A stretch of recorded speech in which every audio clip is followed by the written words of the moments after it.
atau siapapun yang ada di sini. Oke, Andre sudah melakukan perekaman. Ya, silahkan Melinia, Monica, dan Jovita untuk kemudian menyiapkan diri. Ya, mengawali dengan doa, melakukan presentasi, dan kemudian menutup, menyerahkannya presentasinya kepada saya, dan selanjutnya saya yang akan pegang perkuliahan ini. Silahkan dimulai. Baik, terima kasih kepada Pak dan teman-teman semuanya. Sebelum kita memulai perkuliahan hari ini, alangkah baiknya kita berdoa menurut agama dan kepercayaan masing-masing. Berdoa dipersilahkan. Berdoa dapat diakhiri. Baik, selamat pagi kepada Pak Dan teman-teman. Pada pagi hari ini kami, kelompok saya yaitu ada Melinia, Wahyu Priyardita dengan NIM belakang 24, saya sendiri Monica Angelina Samara, NIM belakang 26, dan Yovita Ivaniung dengan NIM belakang 36. Di sini kami akan mempresentasikan tentang the financial position. Yang pertama yaitu mengenai laporan posisi keuangan pada SAK EMKM. Yang pertama, ruang lingkup. Laporan posisi keuangan ini menyajikan informasi tentang aset, liabilitas, dan ekuitas entitas pada akhir periode pelaporan. Selanjutnya, informasi yang disajikan. Entitas menyajikan pos dan bagian dari pos dalam laporan posisi keuangan jika penyajian tersebut relevan untuk memahami posisi keuangan entitas. SAK EMKM tidak menentukan format atau urutan terhadap pos-pos yang disajikan. Entitas dapat menyajikan pos-pos aset berdasarkan urutan likuiditas dan pos-pos liabilitas berdasarkan urutan jatuh tempo. Selanjutnya yaitu klasifikasi aset dan liabilitas.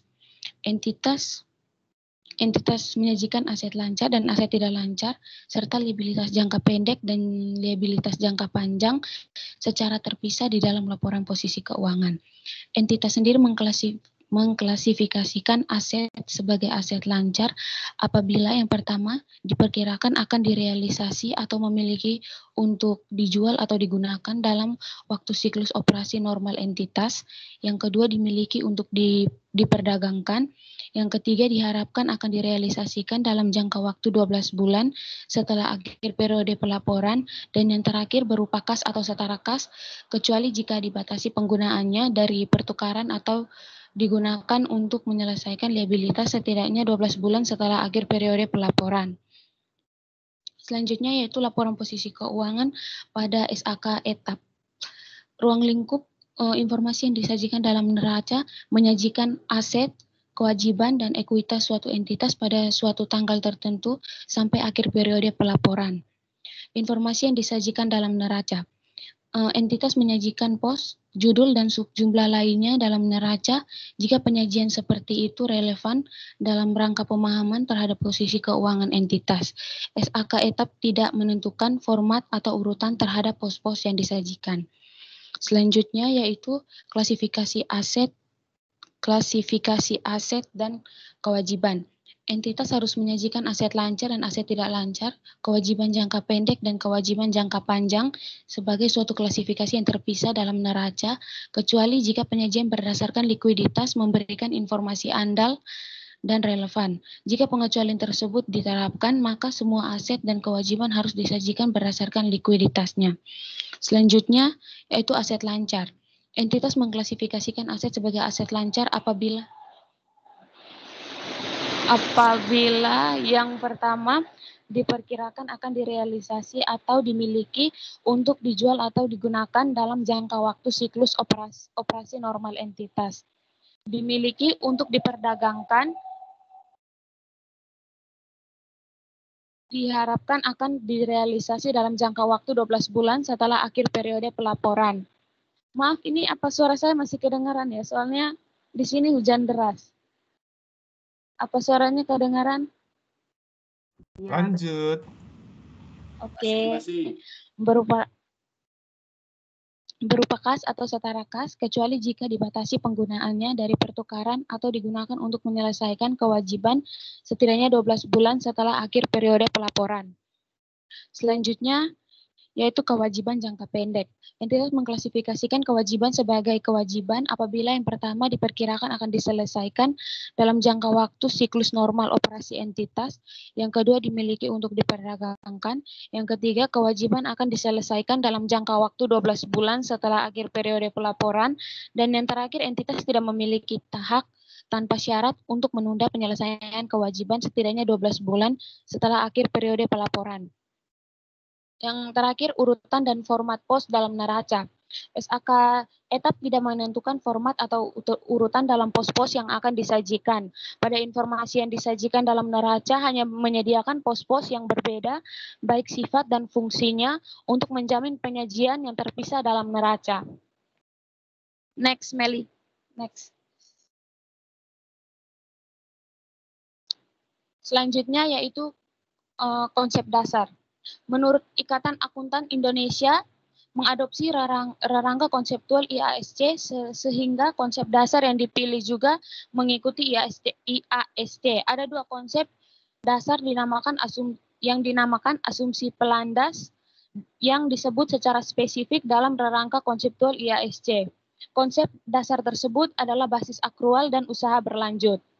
Selanjutnya, menurut Paul Grady, tahun 1965 melakukan studi untuk menginventarisasi praktik akuntansi di Amerika untuk mengidentifikasi berbagai faktor lingkungan, kebiasaan, konsep, prinsip, praktik, metode, dan teknik yang membentuk prinsip akuntansi berterima umum Amerika.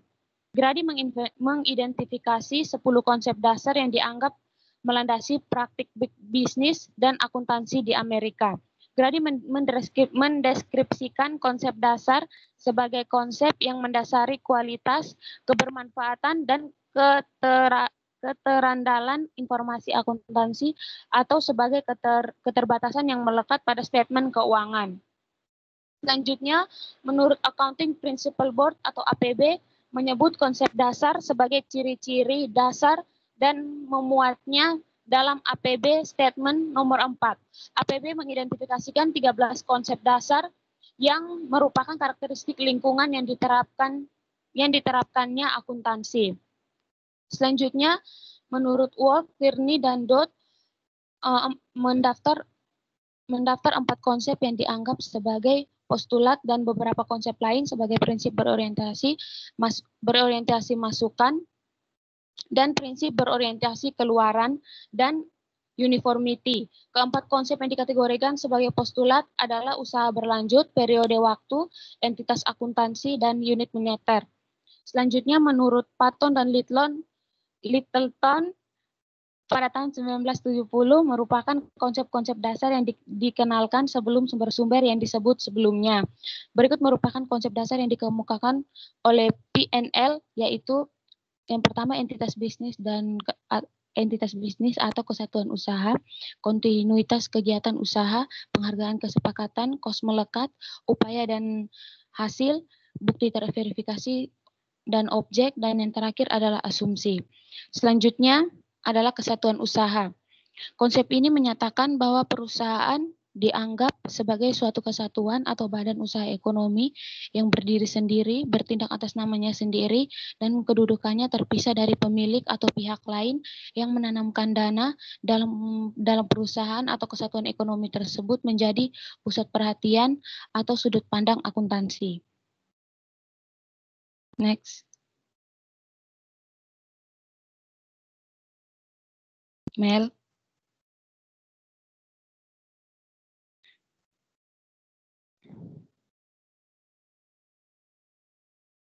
Meli.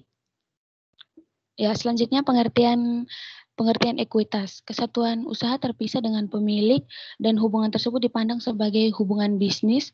Konsep kesatuan usaha mempunyai implikasi terhadap pendefinisian ekuitas. Secara konseptual, ekuitas atau modal merupakan utang atau kewajiban perusahaan kepada pemilik. Hal ini berlawanan dengan pendefinisian secara struktural bahwa ekuitas adalah hak residual pemilik terhadap aset sebagaimana didefinisikan dalam rangka konseptual FASB. Selanjutnya, yaitu pengertian pendapatan. Pendapatan didefinisikan sebagai kenaikan atau aliran masuk aset. Dengan konsep kesatuan usaha, semua sumber ekonomi yang dimiliki oleh perusahaan merupakan aset perusahaan, bukan aset pemilik. Kalau ada aliran aset masuk yang terjadi karena perusahaan menjual barang atau menyerahkan jasa, maka aset perusahaan akan bertambah. Kas masuk tersebut dinamakan pendapatan. Tambahan aset pada akhirnya nanti akan dikembalikan kepada pemilik perusahaan, tidak diteruskan atau dilikuidasi. Artinya pada saat kas masuk sebagai pendapatan, perusahaan sebenarnya telah mempunyai utang kepada pemilik yang pada saatnya nanti harus dikembalikan. Next.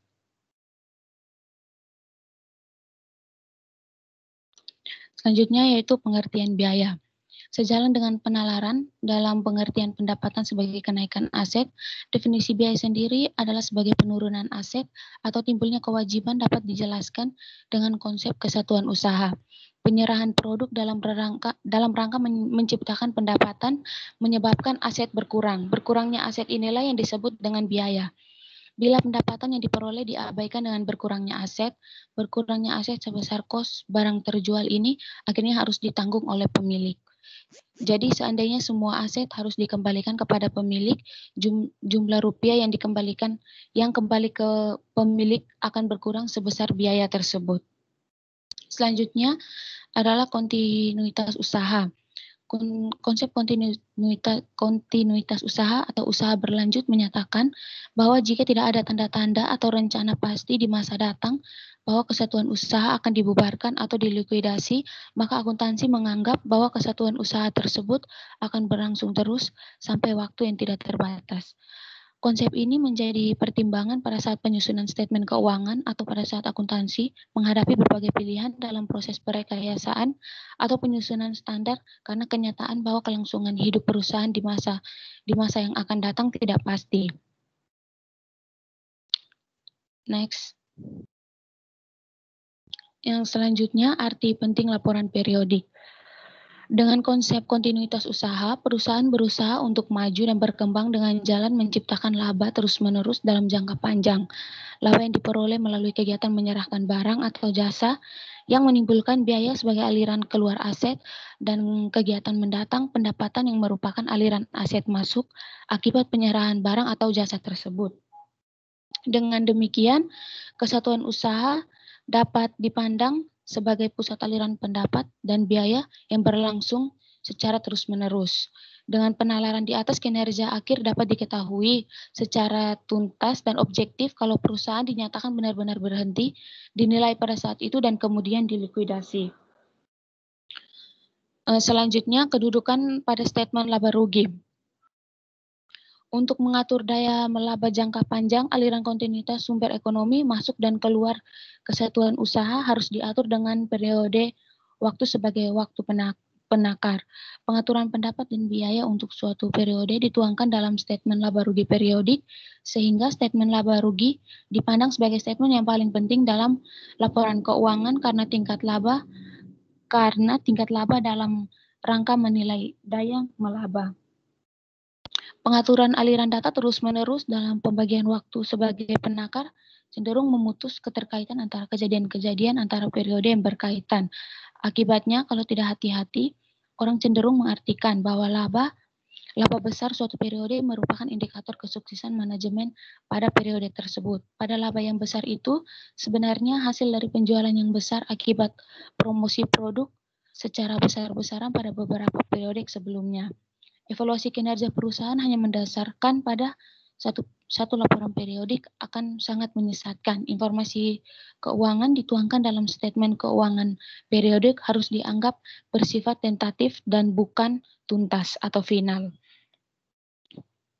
Selanjutnya akan dijelaskan oleh Meli.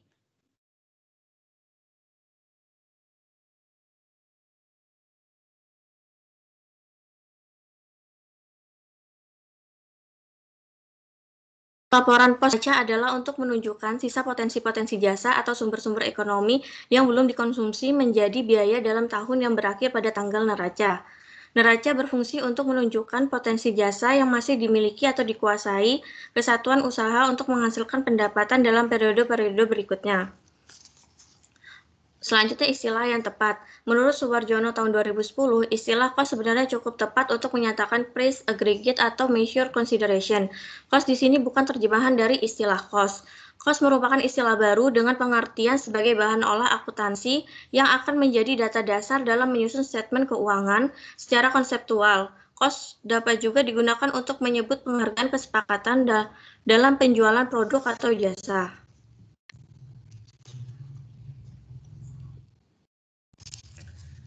Selanjutnya, jasa di balik kos. Akuntansi menggunakan satuan mata uang karena satuan tersebut paling mudah mengkuantifikasi objek atau jasa ke dalam satuan yang homogenius. Dan juga karena harga dalam satuan uang adalah cara yang sudah umum untuk menyatakan kesepakatan dalam pertukaran.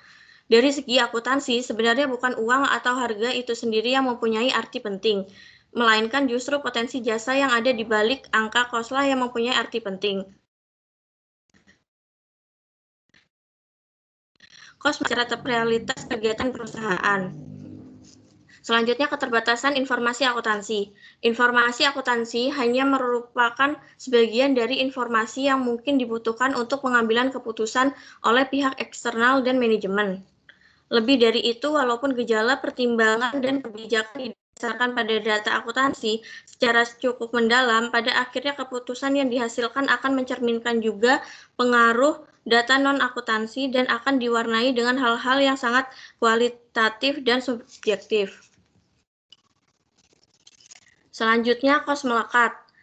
Konsep ini menyatakan bahwa kos melekat pada objek yang direpresentasinya sehingga kos bersifat mudah bergerak dan dapat dipecah-pecah atau digabung-gabungkan kembali mengikuti objek yang dilekatinya. Berbagai kos mempunyai daya saling mengikat antara satu dengan lainnya, mengikuti ikatan objek-objek yang disimbolkannya. Bila berbagai komponen digabung menjadi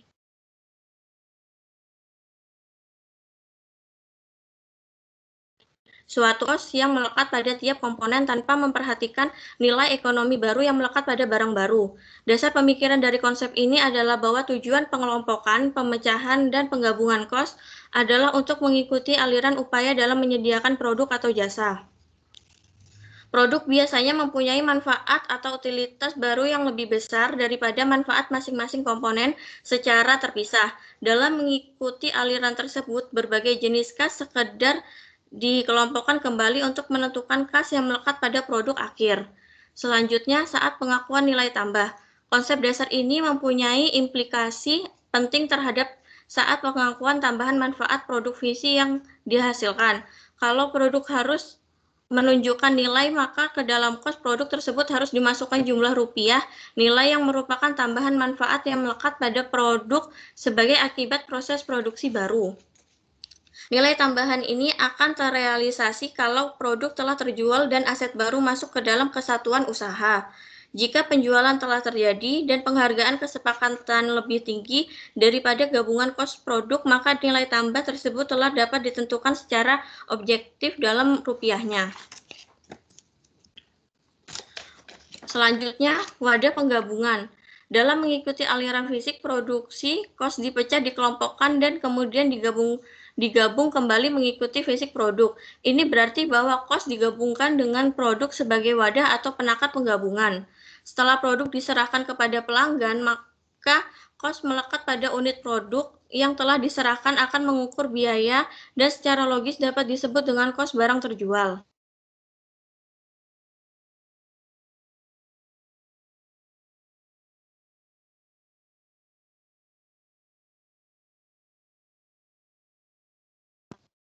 Atau biaya. Secara konseptual, pendapatan timbul karena biaya, bukan sebaliknya. Pendapatan menanggung biaya. Artinya begitu kesatuan usaha melakukan kegiatan produktif yang direpresentasikan dengan terhimpunnya kos, maka pendapatan dapat dinyatakan telah terbentuk pula walaupun belum terrealisasi. Selanjutnya, penakar asosiasi ideal dan praktis. Menurut Suwarjono tahun 2010, konsep ini merupakan konsekuensi lebih lanjut dari konsep kontinuitas usaha bahwa untuk menentukan kemajuan perusahaan tidak perlu ditunggu nasib akhir perusahaan itu terjadi.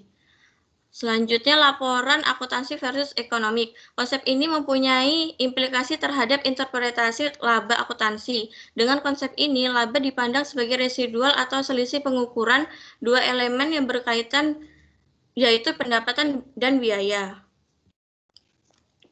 Selanjutnya akan dijelaskan oleh Yovita. Berikutnya, kos aktual.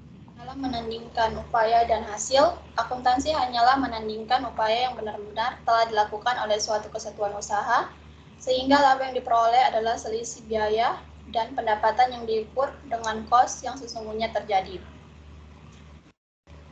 Artinya, kos tersebut timbul karena transaksi, kejadian, atau upaya yang nyata dilakukan. Untuk mengakui kos harus ada transaksi masa lalu. Berikutnya, asas akrual atau himpun. Asas akrual adalah asas dalam pengakuan pendapatan dan biaya yang menyatakan bahwa pendapatan diakui pada saat hak kesatuan usaha timbul lantaran penyerahan barang atau jasa ke pihak luar dan biaya diakui pada saat kewajiban timbul lantaran penggunaan sumber ekonomi yang melekat pada barang dan jasa yang diserahkan tersebut. Seluruh potensi jasa aset tetap jelas akan dimanfaatkan atau dipakai dengan cara tertentu sampai jasa yang terkandung di dalamnya habis. Jadi depresiasi adalah bagian dari kos aset yang telah diperhitungkan sebagai biaya. Next.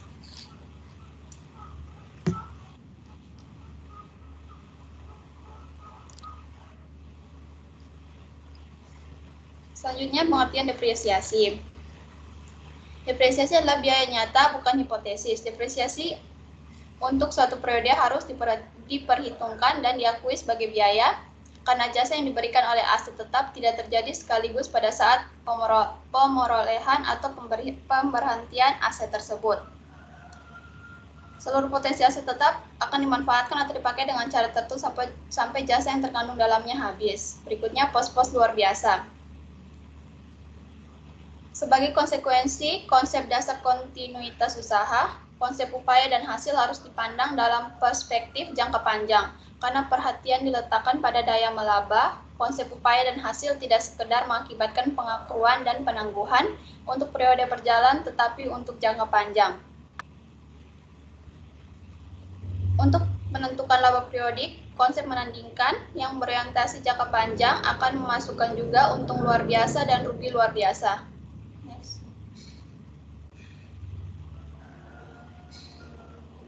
Berikutnya, bukti terverifikasi dan objektif. Konsep ini menyatakan bahwa informasi keuangan akan mempunyai tingkat kebermanfaatan dan tingkat keterandalan yang cukup tinggi apabila terjadinya data keuangan didukung oleh bukti-bukti yang objektif dan dapat diuji kebenarannya.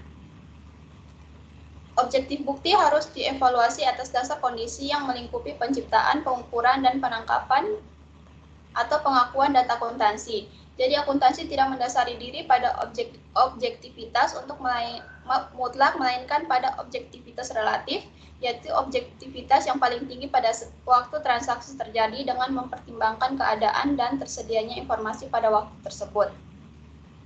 Selanjutnya, arti penting untuk pengauditan. Di samping penting karena membantu pencapaian karakteristik kualitatif informasi yang tinggi, konsep bukti yang dapat diuji kebenarannya dan objektif itu menjadi penting dalam kaitannya dengan pengauditan untuk menentukan kewajaran statement keuangan. Salah satu kriteria kewajaran adalah bahwa pos-pos statement keuangan didefinisi, diukur, dinilai, diakui, dan disajikan sesuai dengan PABU. Untuk menentukan kesesuaian tersebut, diperlukan adanya bukti yang dapat diverifikasi dan dapat diandalkan. Next.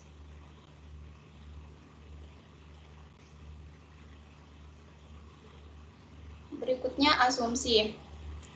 Asumsi dalam daftar konsep dasar Paton and Littleton sebenarnya bukan merupakan konsep dasar, tetapi lebih merupakan penjelasan bahwa keenam konsep dasar sebelumnya merupakan asumsi atau didasarkan atas asumsi tertentu dengan segala keterbatasannya.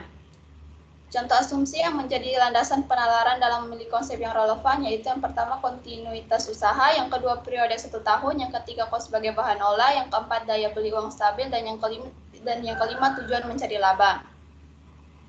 Konsep dasar lain, konsep-konsep dasar yang diuraikan Patton and Littleton di atas merupakan konsep dasar yang terpadu dan lengkap sebagai landasan konseptual untuk merekayasa pelaporan keuangan.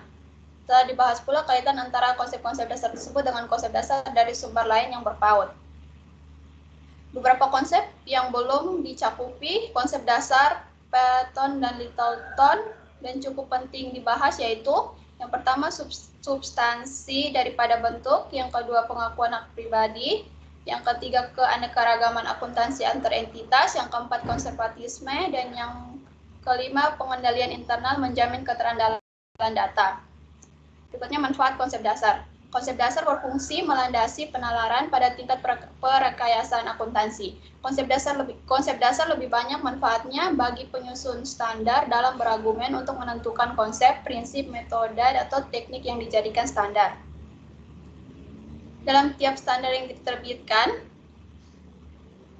atau Statement of Financial Accounting Standard, misalnya FASB, menyertakan bagian yang disebut basis penyimpulan, yang di dalamnya terefleksi konsep dasar yang dianut baik secara eksplisit maupun implisit. Next.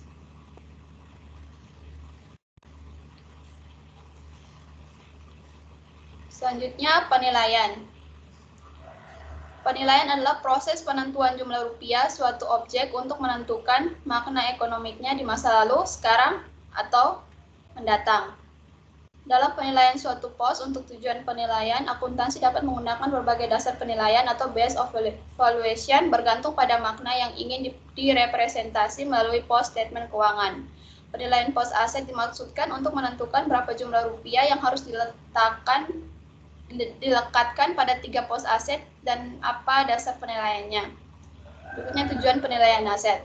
Karena aset merupakan elemen pembentuk posisi keuangan sebagai informasi semantik bagi investor dan kreditor, tujuan penilaian aset harus berpaut dengan tujuan pelaporan keuangan. Tujuan pelaporan keuangan adalah menyediakan informasi yang dapat membantu investor dan kreditor dalam menilai jumlah, saat, dan ketidakpastian aliran kas bersih ke dalam badan usaha. Ketiga, konsep dan basis penilaian. Dalam konsep dan basis penilaian ada nilai masukan dan nilai keluaran. Nilai masukan didasarkan atas jumlah rupiah yang harus dikeluarkan atau dikorbankan untuk memperoleh aset atau objek jasa tertentu yang masuk dalam unit usaha. Beberapa dasar penilaian yang masuk dalam kategori nilai masukan itu yang pertama cost historis. Cost historis sebagai nilai masukan merupakan pengukur potensi jasa yang paling objektif untuk pos aset yang baru diperoleh. Cost menunjukkan harga pertukaran pada saat terjadinya. Salah satu keunggulan cost historis dari sudut konsep penilaian adalah dapat diujinya hasil penilaian tersebut karena cost historis terjadi dari hasil kesepakatan dua pihak yang independen. Yang kedua, cost pengganti. Cost pengganti atau cost masukan sekarang atau cost sekarang menunjukkan jumlah rupiah harga pertukaran atau kesepakatan yang diperlukan sekarang oleh unit usaha untuk memperoleh aset yang sama jenis dan kondisinya atau pengganti yang setara. Cost pengganti hampir sama konsepnya dengan cost standar sekarang. Cost standar sekarang adalah berapa cost yang seharusnya untuk menghasilkan suatu produk dengan kondisi, harga, teknologi, dan efisiensi sekarang. Yang ketiga, cost harapan. Secara semantik, cost harapan suatu aset adalah nilai pengorbanan ekonomik di masa datang seandainya potensi jasa aset tersebut diperoleh secara bagian demi bagian. Untuk penilaian sekarang, cost harapan harus didiskon menjadi cost harapan sekarang atau cost masukan masa datang diskunan. Yang kedua, nilai keluaran. Nilai keluaran didasarkan atas jumlah rupiah, kas, atau penghargaan lainnya non-kas yang diterima suatu unit usaha apabila suatu aset atau potensi jasa akhirnya keluar dari kesatuan usaha melalui pertukaran atau konversi. Beberapa dasar penilaian yang masuk dalam kategori nilai keluaran, yang pertama harga jual masa lalu. Harga jual masa lalu sebenarnya menunjukkan kas yang cukup pasti akan diterima dari konversi suatu pos aset yang timbul karena transaksi masa lalu.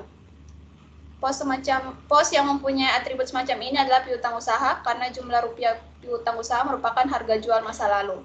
Yang kedua, harga jual sekarang. Penentuan kos yang berkaitan dengan kegiatan tambahan untuk menuntaskan transaksi konversi atau penjualan dalam hal tertentu sulit ditentukan atau ditaksir. Sebagai alternatif, penilaian dapat didasarkan atas harga jual sekarang. Harga jual sekarang didasarkan pada anggapan bahwa perusahaan akan berlangsung terus dan transaksi dilakukan dalam pasar yang normal. Yang ketiga, nilai terrealisasi harapan. Secara sistematik, nilai terrealisasi harapan suatu aset adalah penerimaan kas atau potensi jasa masa datang yang jumlah dan waktunya cukup pasti. Untuk penilaian sekarang suatu aset, nilai terrealisasi harapan harus didiskon menjadi nilai terrealisasi harapan sekarang atau penerimaan kas atau potensi jasa masa datang diskonan. Dasar ini dapat digunakan apabila harapan penerimaan kas atau setaranya cukup pasti dan senggang waktu sampai ke penerimaan cukup panjang tapi saat atau tanggal penerimaan pasti. Next.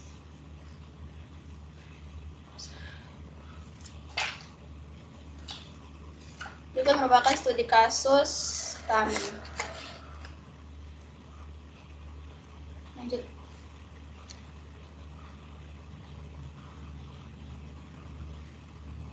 Dan ini pembahasan dari studi kasus di slide sebelumnya. Sekian presentasi dari kami. Terima kasih. Baik, kami akan membuka 3 sesi tanya jawab. Setiap sesi untuk 3 penanya. Sesi pertama saya persilakan yang ingin bertanya untuk raise hand.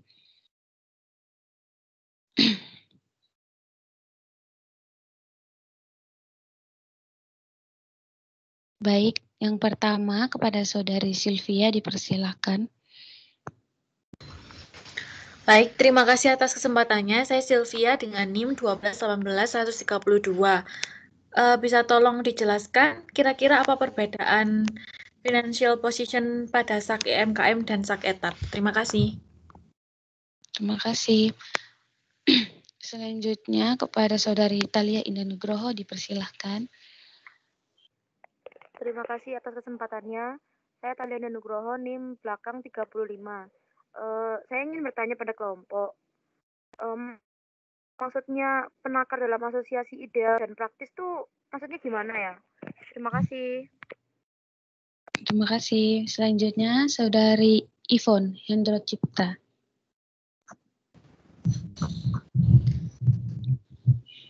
Terima kasih kepada kelompok. Nama saya Ivon Hendro Cipta dengan NIM 1218119. Saya ingin bertanya, hal-hal yang sangat kualitatif objektif dalam keterbatasan informasi akuntansi itu seperti apa ya? Terima kasih. Terima kasih. Kami akan berdiskusi terlebih dahulu untuk menjawab pertanyaan. Mohon menunggu.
Baik, saya akan menjawab pertanyaan dari Saudari Sylvia.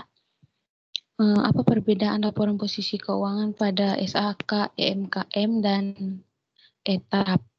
Jadi, yang pertama pada SAK EMKM menyatakan bahwa laporan keuangan usaha mikro kecil dan menengah sekurang-kurangnya terdiri atas neraca pada akhir periode, laporan laba rugi selama periode, dan catatan atas laporan keuangan yang berisi tambahan dan rincian akun-akun yang relevan.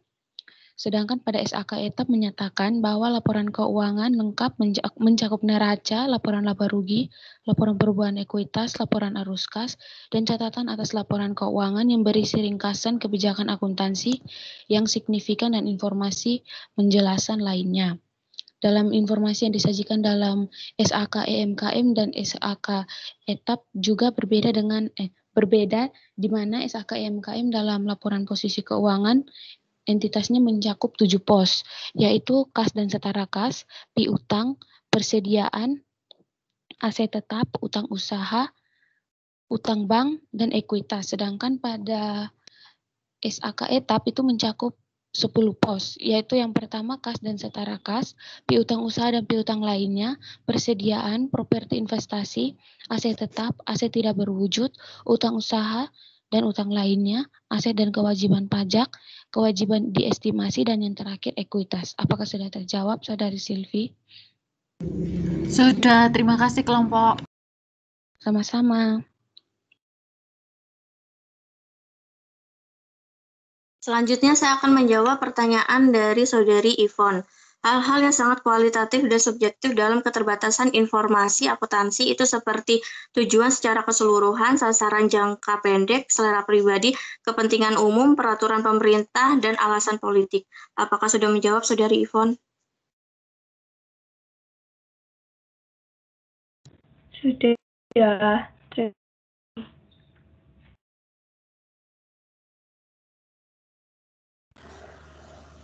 Selanjutnya, saya akan menjawab pertanyaan dari Saudari Talia tentang maksud dari penakar dalam asosiasi ideal dan praktis itu apa ya?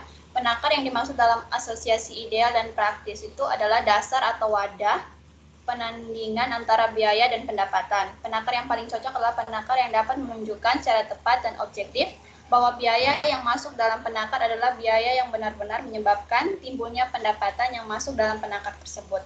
Apakah sudah bisa menjawab, Saudari Talia? Sudah, terima kasih.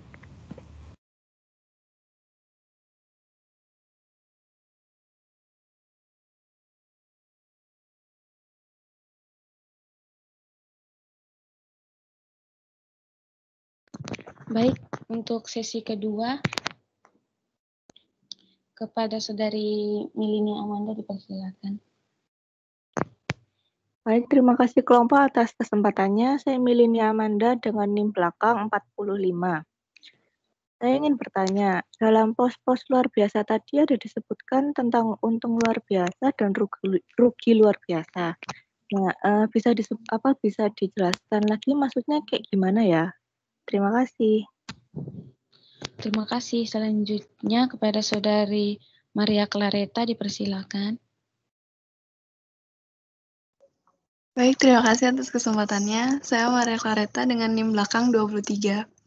Saya ingin bertanya, bukti yang dapat diverifikasi dan dapat diandalkan dalam bagian arti penting untuk pengauditan itu apa saja ya? Terima kasih. Terima kasih. Selanjutnya yang terakhir, Saudari Evelyn Larissa, dipersilakan. Terima kasih kelompok, saya Evelyn dengan NIM belakang 7 ingin bertanya, di bagian contoh asumsi yang menjadi landasan penalaran disebut kos sebagai bahan olah. Nah, kos sebagai bahan olah itu maksudnya apa ya? Bisa dijelaskan kembali. Terima kasih. Terima kasih. Kami akan berdiskusi terlebih dahulu untuk menjawab pertanyaan.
Baik, saya akan menjawab pertanyaan dari Saudari Clareta.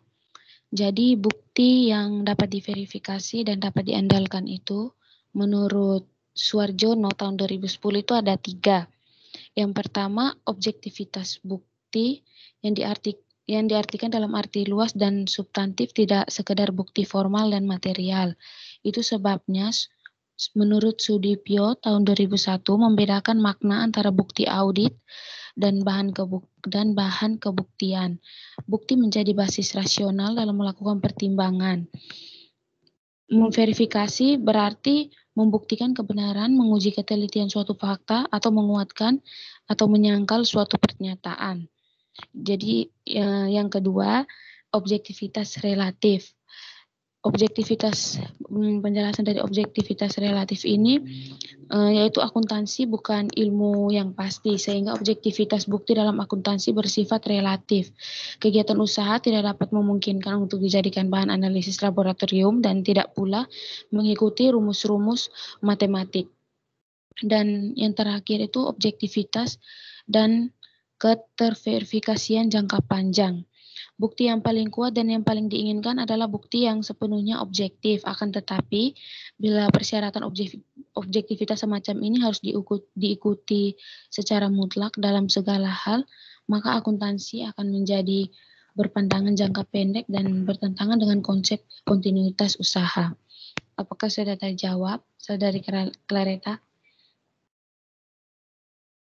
Sudah, terima kasih. Sama-sama.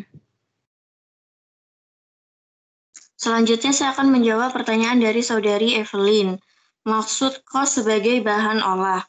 Penghargaan sepakatan yang menjadi bahan olah akuntansi didasarkan atas asumsi bahwa kos faktor produksi yang diperoleh perusahaan menunjukkan nilai wajar pada saat terjadinya asumsi di balik penalaran tersebut adalah bahwa para pelaku ekonomi bertindak rasional. Suatu asumsi yang tidak selalu benar dalam tiap keadaan. Seringkali terjadi bahwa pihak-pihak yang melakukan transaksi tidak bertindak sepenuhnya mengikuti mekanisme pasar yang berlaku. Apakah sudah terjawab, Saudari Evelyn? Terima kasih. Sudah.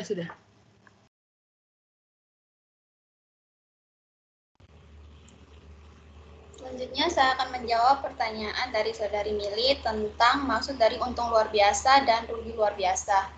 Untung luar biasa itu yaitu timbulnya atau bertambahnya manfaat ekonomi atau aset yang terjadi tanpa upaya yang jelas dan direncanakan. Sedangkan rugi luar biasa itu yaitu hilangnya atau berkurangnya manfaat ekonomi atau aset yang terjadi akibat hal-hal yang tidak ada hubungannya atau tidak mudah dihubungkan dengan upaya untuk memperoleh hasil.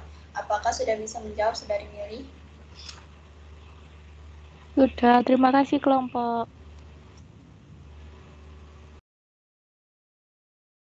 Baik, terima kasih untuk sesi terakhir. Penanya pertama, Elvira Yuhan, dipersilakan. Terima kasih atas kesempatannya. Saya Elvira Yuhan dengan NIM 1218/1006. Saya tadi mendengar dijelaskan oleh Ivani kalau nggak salah mengenai cost hipotesis. Kira-kira contohnya itu seperti apa ya? Terima kasih. Terima kasih. Selanjutnya kepada Saudari Aziza, dipersilakan.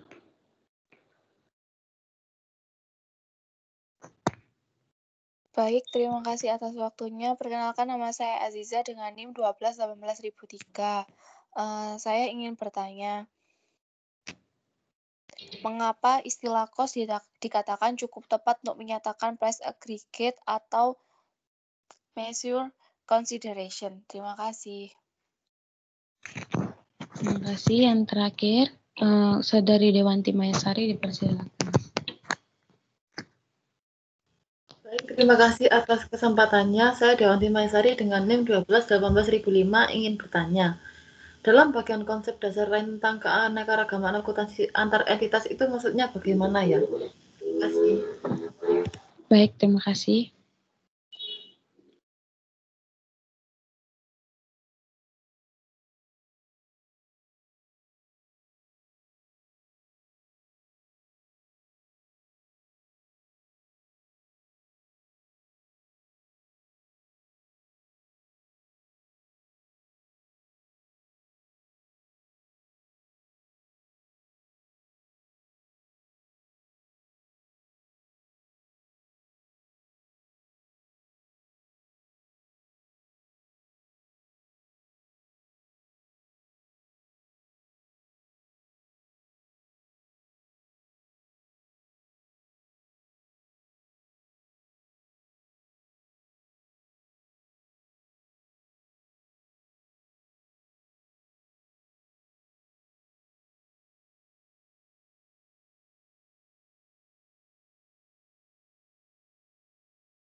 Baik, saya akan menjawab pertanyaan dari Saudari Elvira. Contoh dari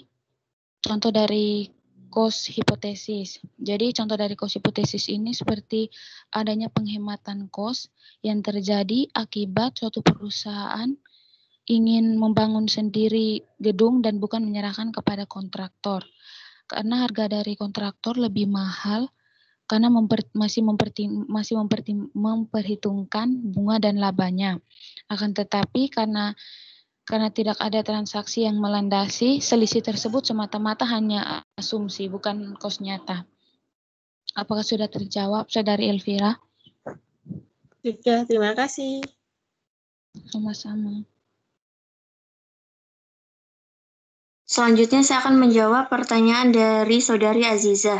Istilah cost cukup tepat dinyatakan sebagai price aggregate atau measure consideration karena ada beberapa alasan. Yang pertama dari segi penjual, walaupun istilah cost tidak cukup luas, aliran masuk, penghargaan, kesepakatan, penjualan atau pendapatan yang dicatat berupa kas atau piutang akhirnya akan menjadi cost juga kalau sudah digunakan untuk memperoleh barang atau jasa. Cost akan tetap menjadi pengukur berbagai pos aset dan kewajiban. Yang kedua dari segi pembeli, kalau istilah cost mempunyai keterbatasan karena tidak dapat menyatakan hal yang sama dari kedua belah pihak, pembeli dan penjual dalam suatu pertukaran. Keterbatasan ini sebenarnya tidak menimbulkan masalah karena akuntansi menganut konsep kesatuan usaha. Apakah sudah menjawab, Saudari Azizah? Baik, terima kasih. Sama-sama. Selanjutnya saya akan menjawab pertanyaan dari Saudari Maya tentang konsep dasar lain tentang keanekaragaman akuntansi antar entitas. Itu maksudnya bagaimana? Itu konsep keanekaragaman akuntansi antar entitas itu konsepnya itu menyatakan bahwa perbedaan perlakuan atau metode akuntansi antar kesatuan usaha merupakan suatu hal yang tidak dapat dihindari karena perbedaan kondisi yang melingkupi dan karakteristik kesatuan usaha individual.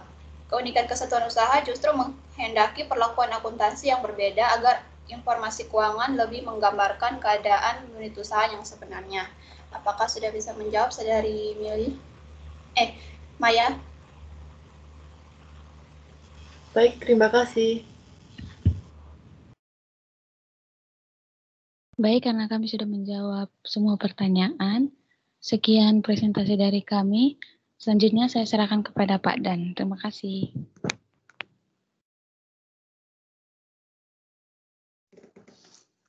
Ya, terima kasih presenter, penyaji, khususnya untuk Monika yang menyempat-nyempatkan ya presentasi walaupun suasana di daerah asalnya ya di Malaka sana, di Atambua sedang dalam ini ya bencana yang cukup besar gitu ya. Oke, di hampir seluruh Flores ya karena ada siklon tropis. Oke, jadi begini ya, sebelum masuk ke materi, saya ingin mengomentari apa yang disampaikan oleh presentasi oleh kelompok. Presentasinya sebenarnya cukup baik gitu ya. Penguasaan materinya sih ya lumayan ya, dalam artian sesuai dengan harapan, sesuai dengan ekspektasi saya bahwa kemudian kemampuan menjawab, kemampuan berdiskusi itu relatif baik gitu ya. Tapi ada yang saat saya membuka, kemudian presentasi, katakanlah salindianya, PPT-nya, ya sudah ini ya sesuai dengan apa yang saya harapkan, tidak kemudian banyak kata-kata, kemudian banyak lebih banyak kemudian menceritakan, bisa mempresentasikan apa yang seharusnya dalam bentuk yang namanya poin gitu ya, tidak kemudian power text. Nah, tapi saat kemudian saya membaca di ininya, di makalahnya, saya jadi bukan bingung, kaget aja. Waduh, ini sepertinya sistem yang terbalik gitu ya dari sebenarnya penulisan makalah. Karena apa? Berangkatnya dari ininya langsung, SAK EMKM, terus di bawahnya SAK etap. Terus, loh kok nggak ada SAK umum? Terus, loh kok masuk konsep dasar? Artinya bahwa kemudian secara ini kan kemudian kita ngomong di bab 2-nya ya, landasan teoretis, itu kok sepertinya kebalik gitu ya. Bukan salah. Kalau kurang iya, karena tidak memasukkan SAK umum. Tapi kalau kemudian ini kurang, kebalik gitu ya, kebalik dan kurang gitu ya. Ya oke, saya berangkat dari bab 1 aja dulu.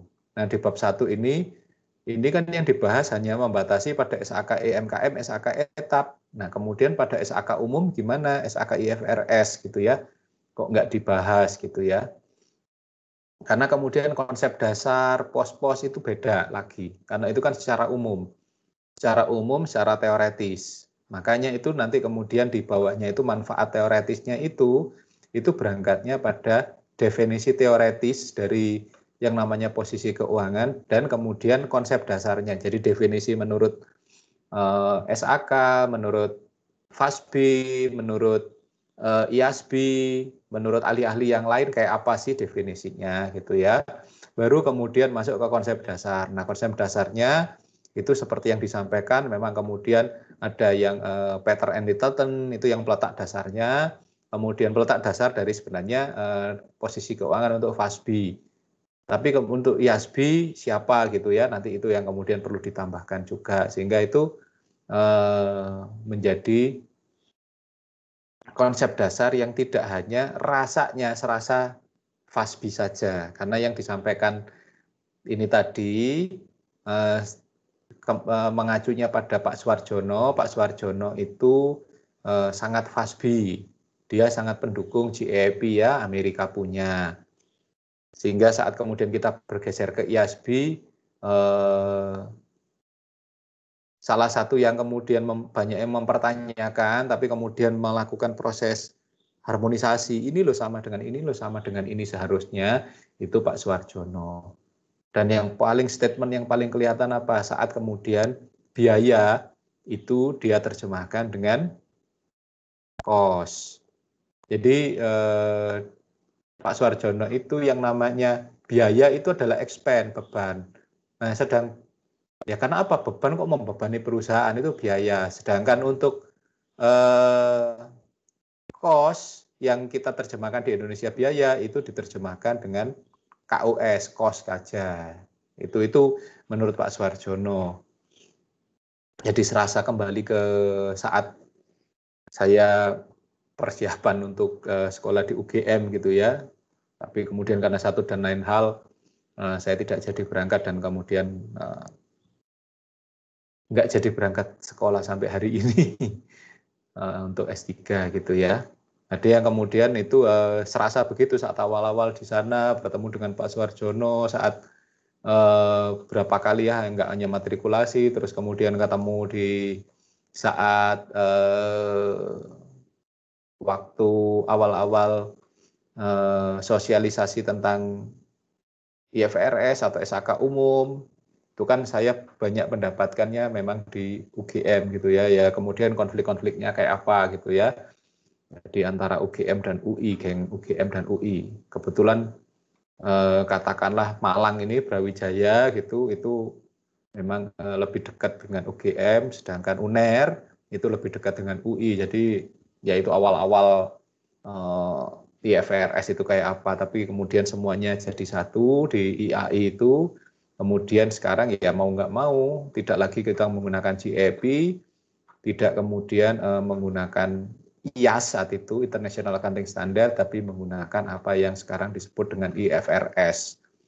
Nah itu yang menyatukan konsepsi dari standar akuntansi di Indonesia. Nah itu di bab satunya kayak begitu. Jadi definisi teoretis, konsep dasar itu sebagai manfaat teoretis, manfaat praktisnya itu standar pelaporan dan format laporan posisi keuangan yang ternyata antara 3 laporan SAK umum, SAK etap, dan SAK IFRS itu ada perbedaannya. Di SAK IFRS atau SAK umum kita masih tetap menyebutnya posisi keuangan.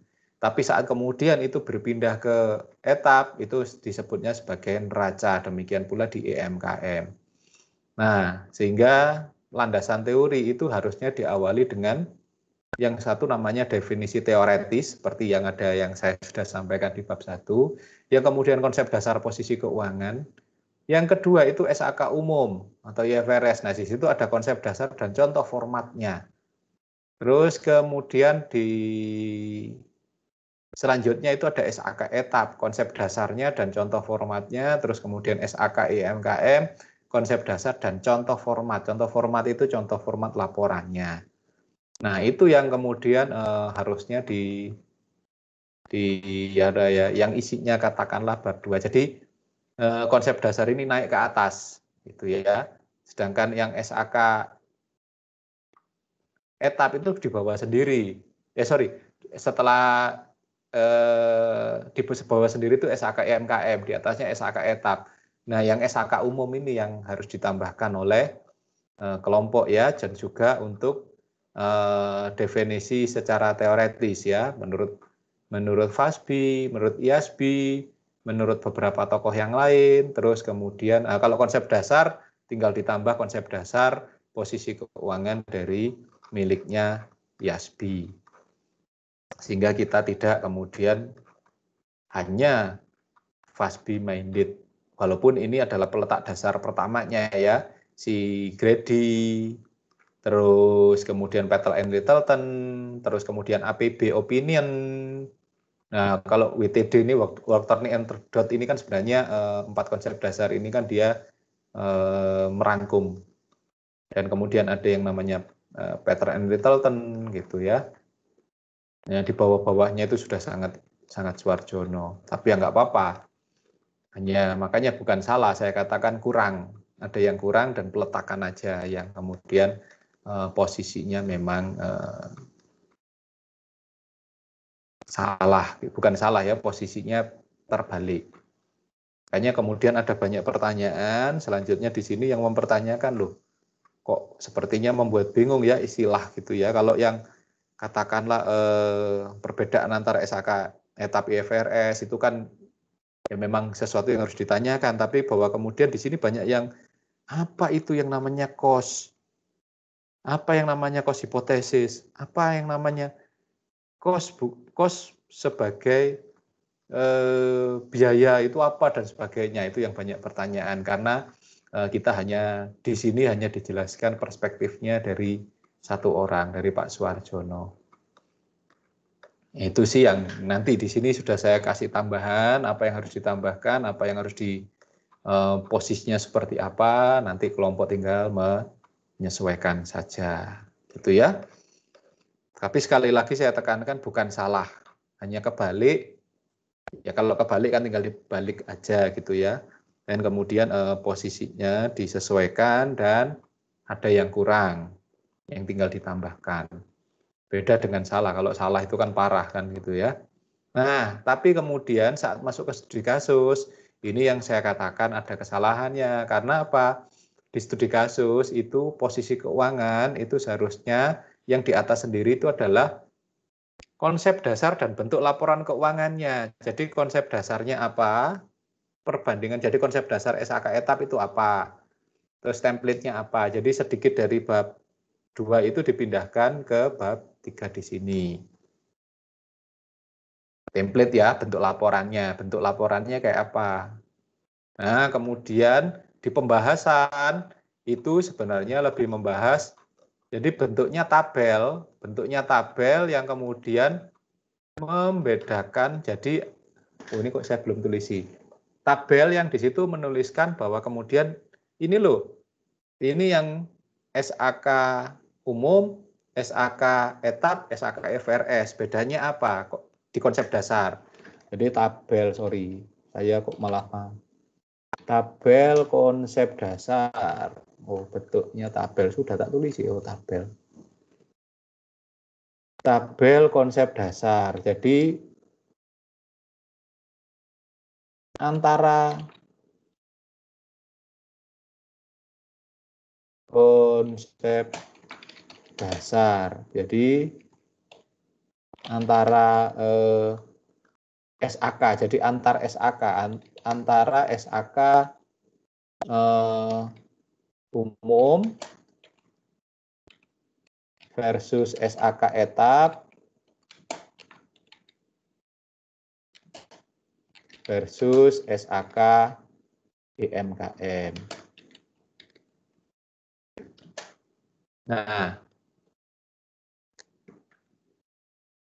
tentu saja selain itu di bawahnya ada tabel selanjutnya itu antar template.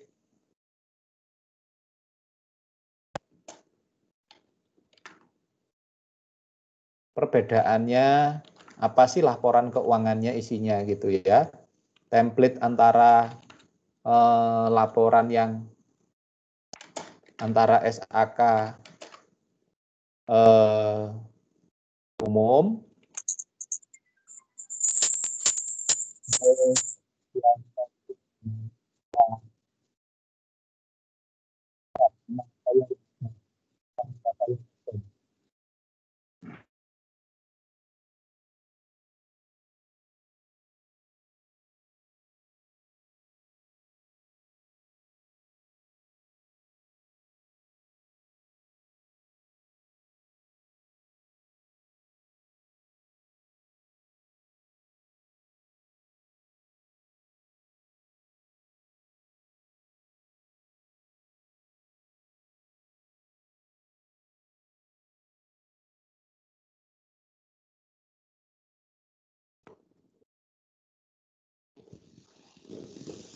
Oke ya, jadi itu ya, yang selain tabel konsep dasar, ada tabel template-nya atau template laporannya antara SAK umum, SAK etap, dan SAK IFRS, SAK IMKM. Nah, itu yang perlu ditambahkan di kelompok ini. Jadi itu di pembahasannya bukan contoh soal yang dari Unilever saja, karena Unilever ini itu berarti dia adalah template laporan dari SAK umum. Nah, anehnya SAK umum tidak dibahas oleh kelompok, tapi kemudian muncul di contoh kasusnya gitu ya. Tapi bukan template, sekedar template seperti ini, tapi template menurut standarnya. Itu ya. Nah, jadi itu yang perlu ditambahkan dan perlu diperbaiki di presentasi oleh kelompok ini. Jadi ya lumayan banyak sih perbaikannya. Nah, ini penambahannya, jadi yang kurang-kurang, yang kebalik di bab 2, terus ditambah dengan landasan teoretis, ditambah dengan kemudian konsep dasar dari IASB, dan kemudian dari SAK umum. Terus kalau yang di bab 3 dan 4,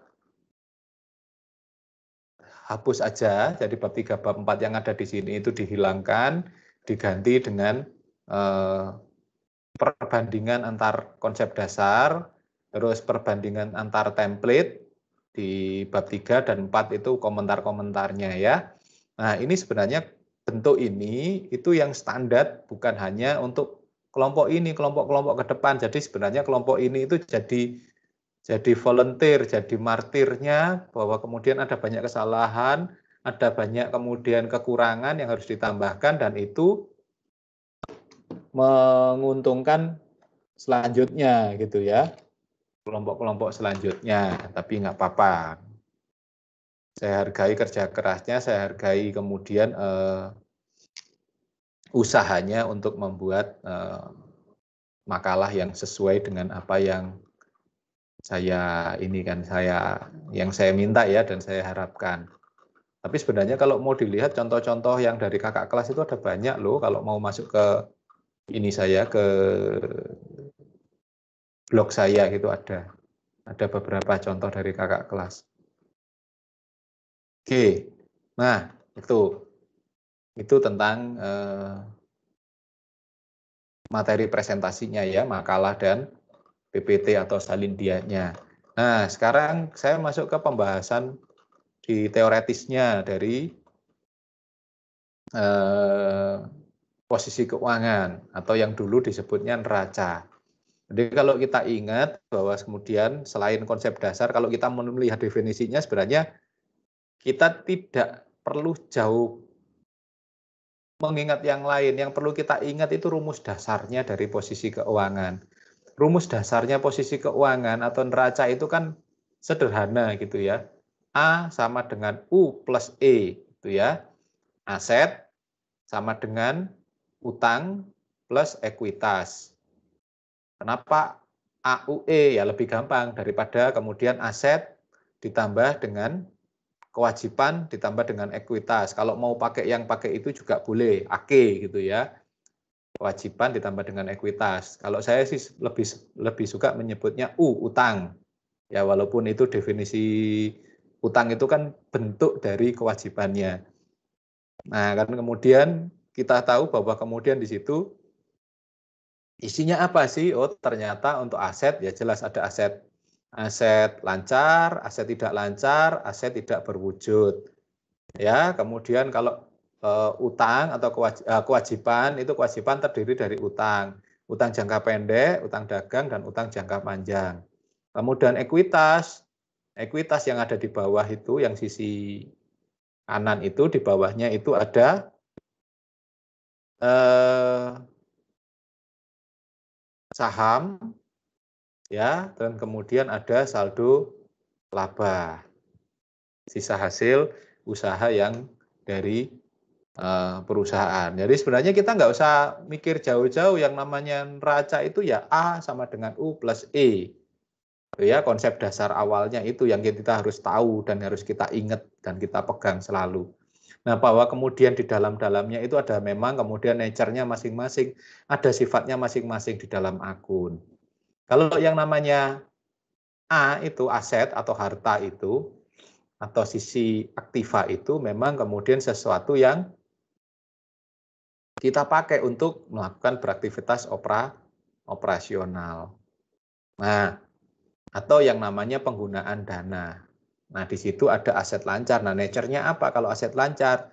Berarti sifatnya dia dalam bisa kas dan setara kas. Karena apa? Atau bisa dilikuidasi dengan cepat. Tidak sampai 1 tahun operasional. Dan sedangkan aset tetap itu yang sifatnya jangka panjang, dia lebih dari 1 tahun operasional.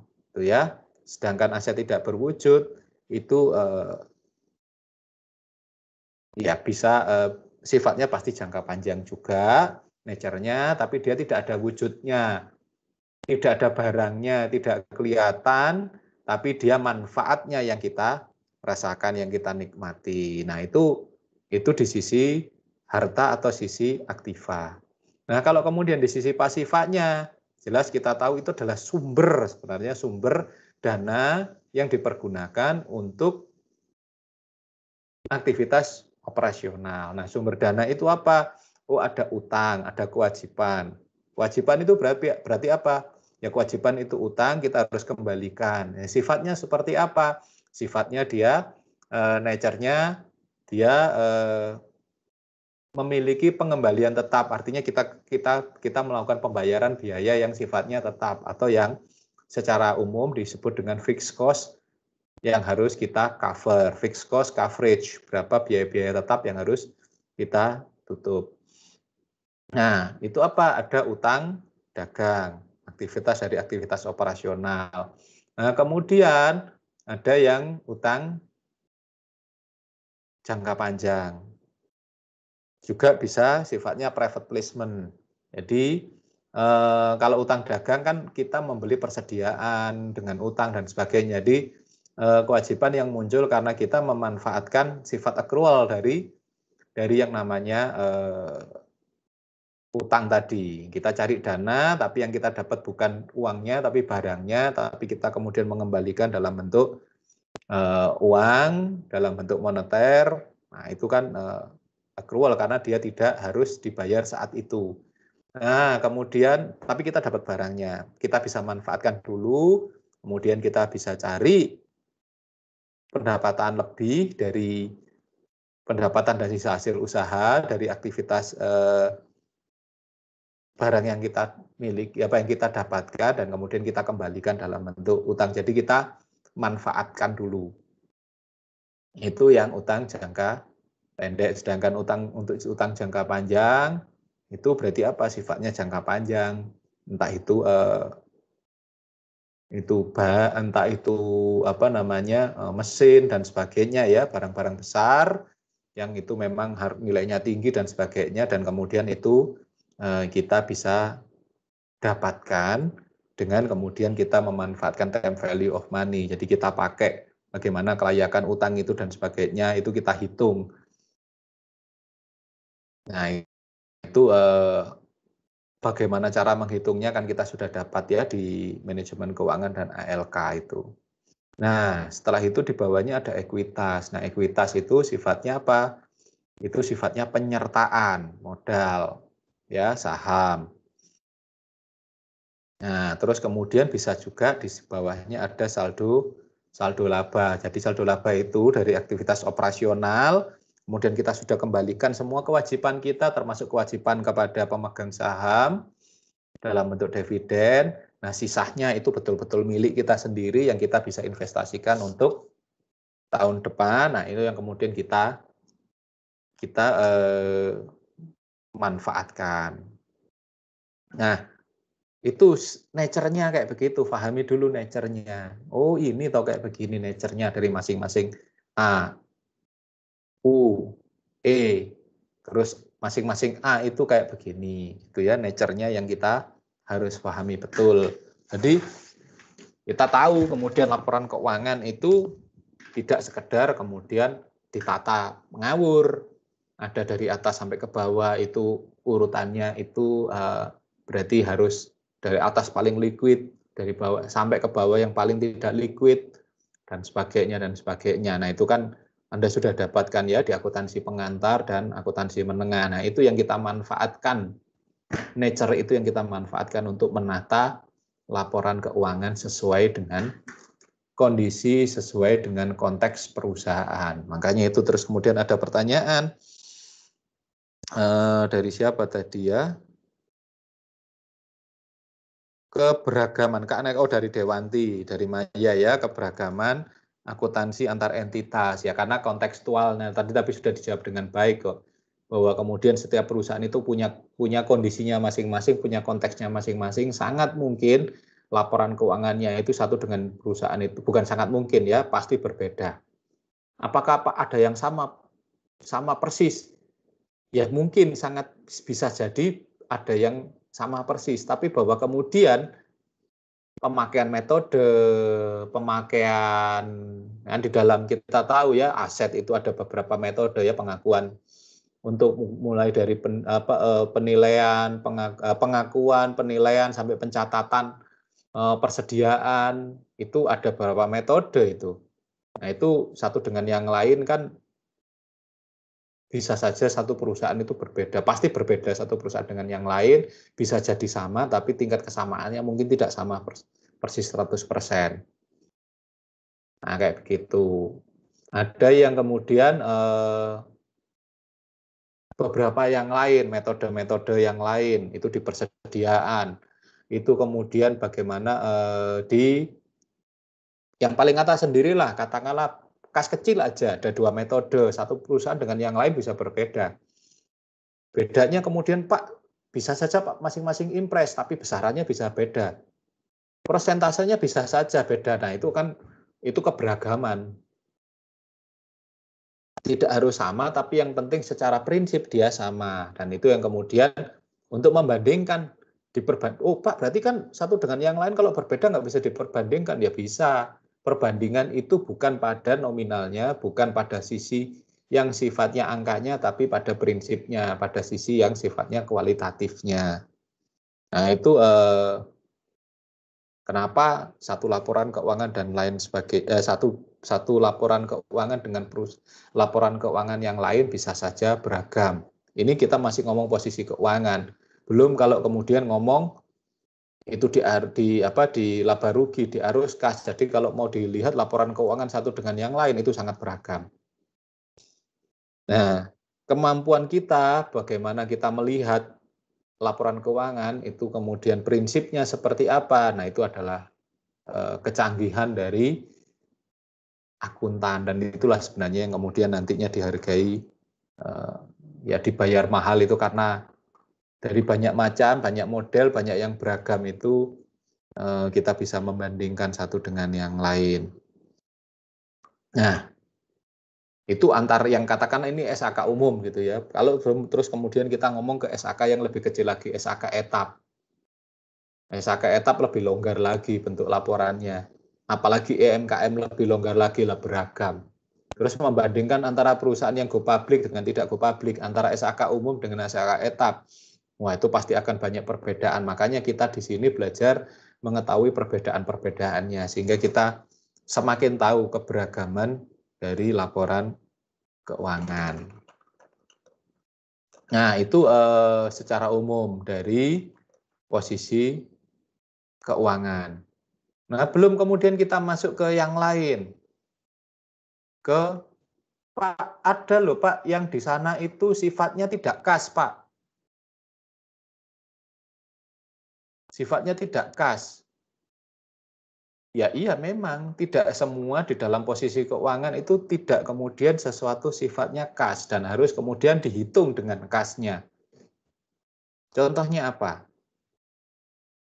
Contohnya itu adalah depresiasi. Emangnya ada kas yang keluar, ada yang terpakai enggak? Di depresiasi ya, aset di bawahnya itu ada biayanya, biaya depresiasinya, beban depresiasinya masuk di biaya penyusutan ya, biaya depresiasinya masuk di laba rugi, sedangkan kemudian akumulasinya masuk di aset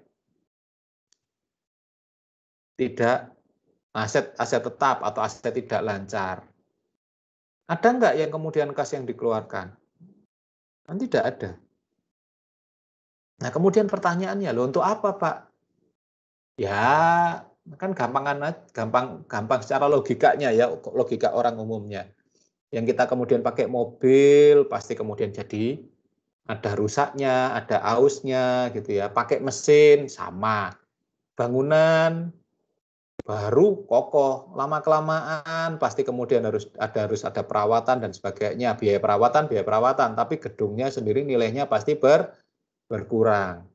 Nah, itu ada nilai penyusutannya, ada nilai depresiasinya.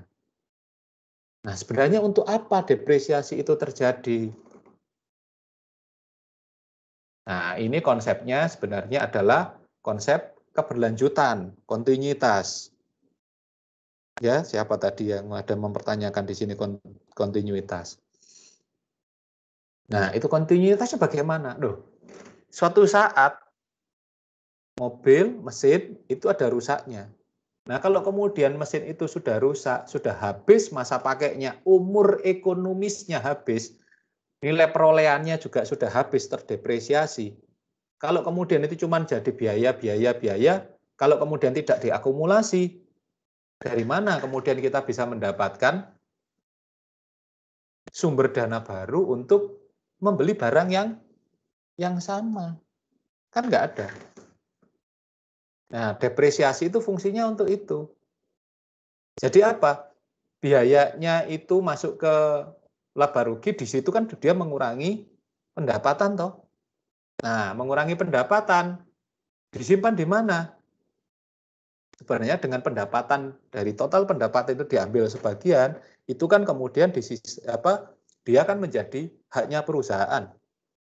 Nah, tersimpannya di mana? Di bawah itu kan ada laba-laba, terus laba-laba.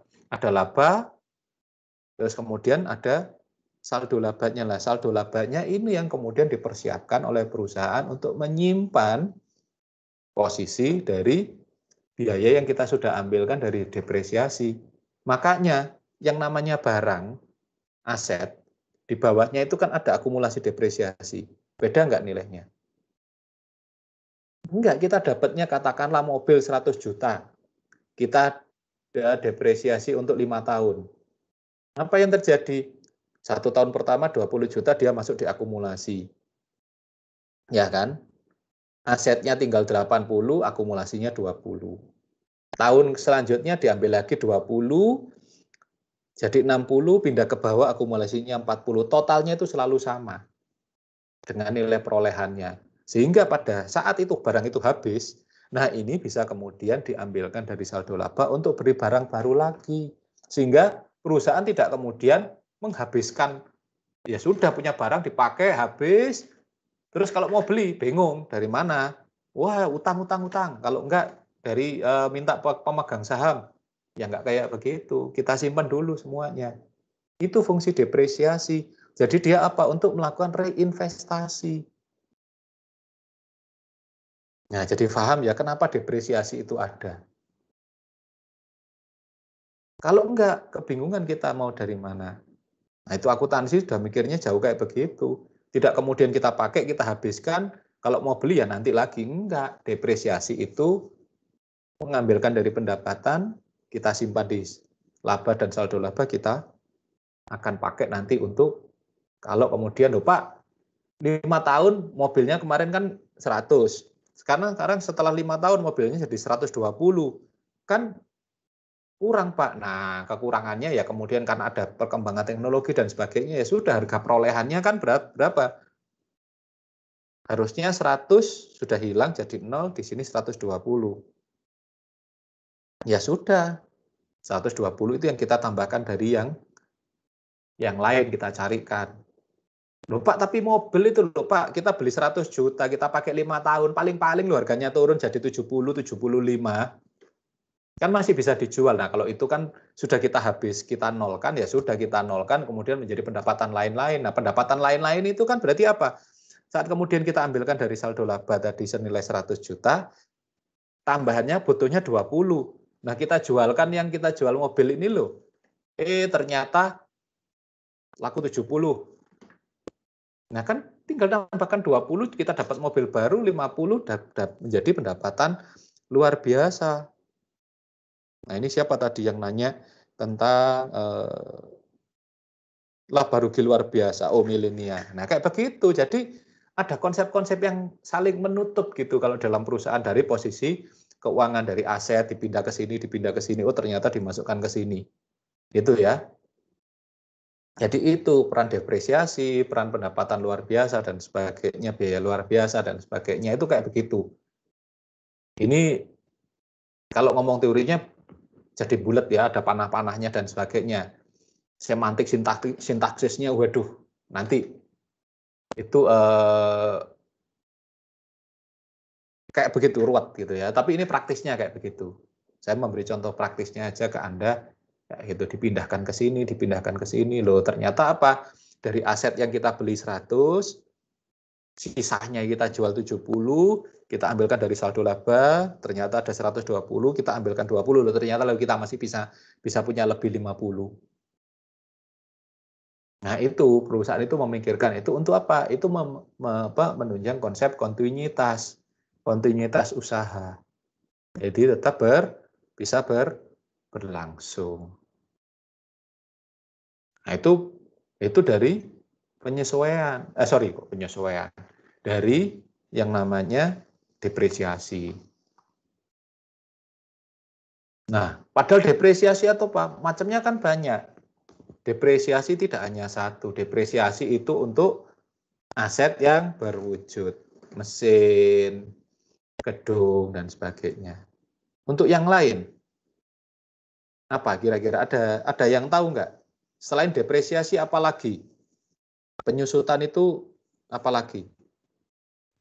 Amortisasi, Pak. Amortisasi. Oh, siapa ini yang jawab? Amortisasi. Siapa ini tadi yang jawab? Yang apa itu amortisasi?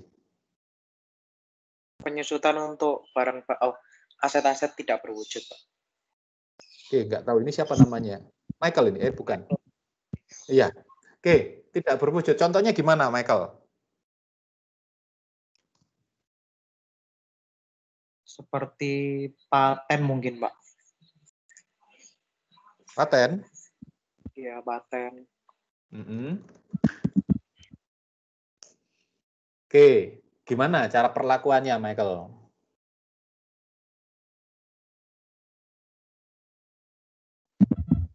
Perlakuan akuntansinya. Hah? Kurang mengerti, Pak. Kurang mengerti.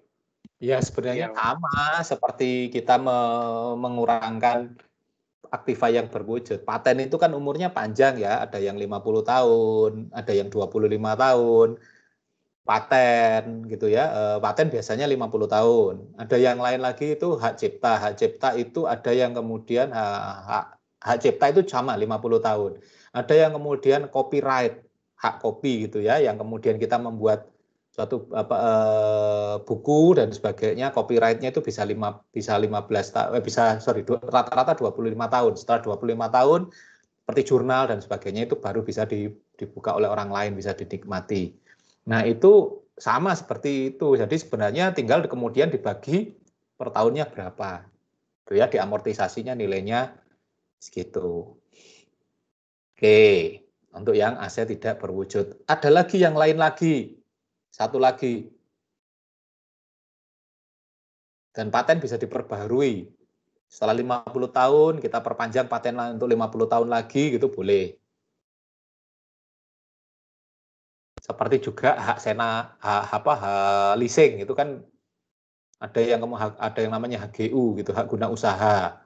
Kita kan kalau leasing kan kita bisa beli, kalau hak guna usaha kan haknya yang kita pakai itu juga bukan didepresiasi karena barangnya bukan punya kita, jadi kita katakan hak guna usaha. Saya menyewa lahan untuk pertanian di kawasan perhutani 25 tahun kayak begitu ya, hak saya mengelolanya saja, itu yang kita kemudian hak sewa berapa yang kita bayarkan itu kita kemudian tinggal amortisasi. Ada satu lagi selain itu apa? Ada yang tahu? Trademark kok. Hah? Trademark? Trademark paten itu satu sama, itu nanti diamortisasi. Depresiasi, jenis penyusutan, depresi. Oke, ini suaranya Gio. Kayak apa depresi, Gio? Untuk sektor tambang, Mbak. Maksudnya? Ya kan jadi perusahaan tambang itu kan mengerok mengerok dari apa bahasanya, Pak? Ya menggali. Mengerok perasaanmu dari angin dikeroi gitu. Gak apa-apa. Ya kan menggali dari alam, nah nanti kan lama-lama juga sumber daya alamnya habis gitu, Pak. Oke, itu dengan depresi ya. Ya betul. Jadi kalau kita kemudian memanfaatkan sumber daya alam yang kemudian itu jadi bahan baku kita itu didepresi. Contohnya apa? Ada tambang batu bara, ada tambang emas, itu kayak di Freeport itu kan, wah itu gunung kemudian sekarang jadi danau, itu kan terdepresi. Nah itu kan ada biaya-biaya yang harus dikurangkan tiap tahun karena itu nanti kemudian masuknya ke biaya rehabilitasinya. Kalau itu tambang batu bara itu kan dibuka, itu harus ada biaya pengurukannya. Tidak sekedar kemudian dibiarkan jadi kolam-kolam baru. Nah di Indonesia itu yang kemudian jadi sumber sarang korupsi. Jadi yang namanya reklamasi terhadap tambang itu, tambang batu bara, tambang emas, ternyata masih banyak yang kemudian lobang-lobang dan kemudian banyak makan korban ya, anak tenggelam dan sebagainya. Nah kalau di Belitung itu malah jadi rekreasi gitu ya. Wah ini ternyata punya manfaat baru. Itu bagus warnanya airnya biru. Ya kan tapi nggak tahu itu nikelnya diambil racunnya kayak apa gitu ya. Timahnya diambil racunnya kayak apa kan nggak tahu. Orang-orang kan bagus saja dibuat mandi karena warnanya biru. Aduh ya kayak itu kan. Nah itu kan biaya yang harus ditanggung oleh perusahaan. Tapi kan perusahaannya setelah nambang ya pergi. Karena kontrak gitu ya. Kontrak 25 tahun, selesai kontraknya selesai ya pergi. Ya kasusnya sama seperti Freeport itu kan, terakhir-terakhir minta dibeli oleh Indonesia, sudah dibeli karena apa? Ternyata sisanya tinggal sedikit. Kontraknya 50 tahun, terus kemudian diperpanjang berapa itu kemarin zamannya SBY diperpanjang, zamannya Jokowi beli aja untuk kita sendiri ya sudahlah. Lebih baik dibeli untuk pemanfaatan anak negeri sendiri ketimbang kita hanya terima sisa-sisanya. Nah itu didepresi, betul sekali Gio. Nah itu kayak begitu itu ada pemikiran bahwa kemudian perusahaan itu selama memanfaatkan barangnya itu dia punya cadangan untuk biaya yang kemudian untuk menutup katakanlah pemakaian itu, umur ekonomis yang berkurang dan sebagainya. Nah itu konsep depresiasi. Tujuannya satu, kontinuitas. Kalau habis kemudian kita nggak siapkan dana cadangannya, dari mana? Kita masa utang lagi, ya gali lubang tutup lubang dong. Nah ini yang kita siapkan. Ya sepertinya loh Pak kan gali lubang tutup lubang itu ya iya, tapi kan yang kita gali kan cadangan kita sendiri yang namanya saldo laba. Pak kalau kurang ya kalau umurnya 5 tahun sih mungkin masih bisa barangnya kelihatan. Mobil 5 tahun ya masih ada harganya, tapi kalau mobil 25 tahun kan nggak bisa. Apalagi ini kan sesuatu yang sifatnya tidak kita bisa pegang. Seperti amortisasi itu kan tidak berwujud, asetnya kan kita tidak bisa pegang, cuma haknya toh. Umurnya 50 tahun lagi, ya 50 tahun mungkin kita sudah mati ya, biar aja patennya yang pakai orang lain. Nah itu kayak begitu, copyright, hak untuk mengcopy dari sebuah karya. Nah kebetulan saya bukan penganut hak paten dan copyright. Saya penganutnya copyleft. Kalau ingin baca, ingin ngopi aja. Kalau kemudian ada tuntutan ya sudah kita minta maaf gitu ya. Tapi dicegah, jangan sampai kemudian kita mengambil yang ada copyright-nya. Karena banyak orang-orang yang menganut copyleft itu. Jadi kasih aja semua materi dikasihkan dan kemudian siapapun bisa memanfaatkan. Salah satunya makanya saya paling salut dengan yang namanya Marie Curie. Marie Curie itu penemu ada banyak temuan dia yang kemudian dia tidak pernah mematenkan satupun temuannya dia. Marie Curie itu bahkan penelitian, jadi dia itu meneliti bersama suaminya meninggal karena radiasi, terus kemudian anaknya yang ikut setelah itu dia digantikan berkolaborasi dengan anaknya juga mati karena radiasi, karena dia menemukan sinar apa gitu ya. Ada banyak temuannya dia, tapi dia tidak satupun mematenkan karena apa? Dia serahkan semua temuannya, semua penelitiannya itu untuk dunia. Semua itu yang TOP bagi saya. Makanya saya juga penganutnya itu copyleft itu. Jadi katakanlah hasil-hasil karya saya entah modul entah apa saya taruh semua saya di blog. Kalaupun ada yang butuh buku dan sebagainya itu makanya saya buat buku kan tidak kemudian saya jadikan buku ajar, buku cetak yang walaupun itu ada dananya, ada bantuannya dari pemerintah, dari lembaga, dari kampus, saya tidak. Saya tetap dalam bentuk modul. Padahal saya punya 20-an itu. Yang lainnya dibuat buku ya, 150 halaman, 200 halaman, jadikan buku gitu ya, sudah kemudian bisa dijual, kemudian bisa diklaim hak paten, dapat kum, bisa untuk berangkat sekolah ke luar negeri gitu ya, kayak Pak Re, atau kemudian bisa menjadi pendapatan kayak Pak Yus. Kalau saya enggak, saya buat, saya susun, saya sebar gratis. Akhirnya enggak ada duitnya, enggak ada kumnya, ya enggak ada masalah. Akhirnya gitu, mau berangkat sekolah nggak ada kumnya untuk beasiswa nggak dapet, nggak bisa. Kemudian orang karena melihat kumnya itu 0 kecil, terus kemudian tidak ada biaya karena kemudian itu bisa menghasilkan pendapatan, tidak kemudian menjadi pendapatan bagi saya ya. Saya nggak apa-apa, saya cukup puas bahwa semua barang katakanlah hasil karya saya bisa dipakai oleh siapapun. Pak, kalau kemudian diambil orang lain ya terserah mereka ambil. Kalau mereka memberikan kredit bahwa itu adalah hasil saya, ya terima kasih. Kalau mereka tidak kredit, ya saya memegang satu prinsip, upahmu besar di surga gitu ya. Yang akhirnya saya voluntary gitu ya, saya sebar aja.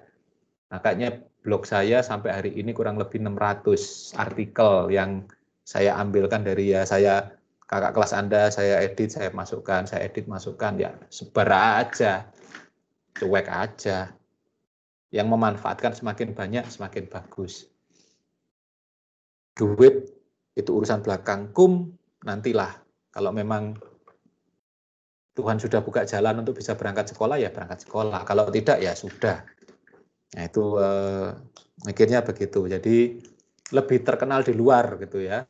Karena banyak hasilnya di luar, sedangkan di kampus malah tidak terkenal gitu ya, nggak apa-apa. Itu prinsip. Makanya saya menganut bukan copyright tapi copyleft. Ya kalau contoh siapanya? Marie Curie.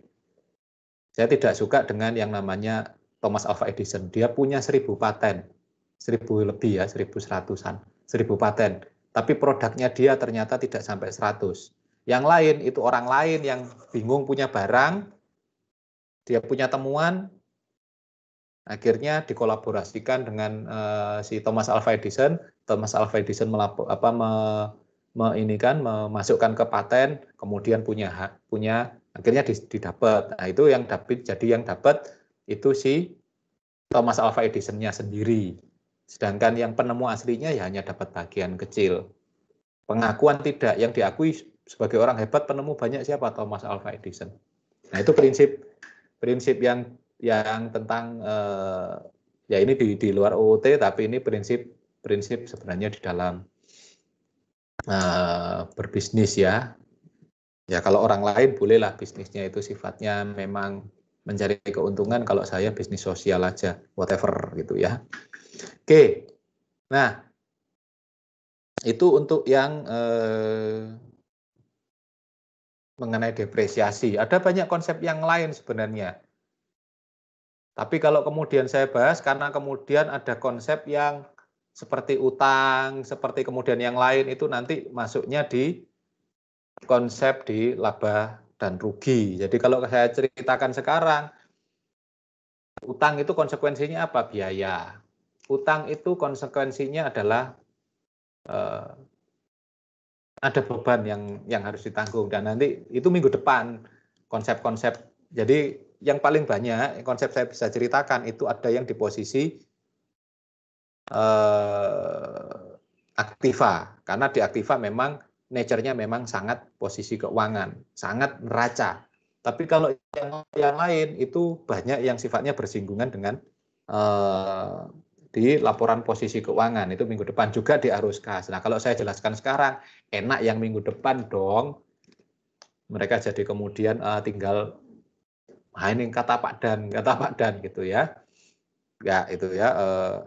Itu minggu depan nanti akan ada yang membahas bagaimana kaitannya dengan biaya-biaya dan beban-beban yang harus muncul yang terkait dengan posisi keuangan. Itu nanti konsep-konsepnya saya akan sampaikan di minggu depan sebagai penambah untuk kelompok yang akan maju minggu depan. Oke, itu ya yang bisa saya sampaikan hari ini. Oke, satu lagi. Oh ya, aktiva kan tadi saya menyebutkan yang namanya aset tidak berwujud. Aset tidak berwujud itu yang di depresi tadi. Di amortisasi tadi yang tadi sudah dijelaskan oleh Michael gitu ya. Nah, tuh yang bisa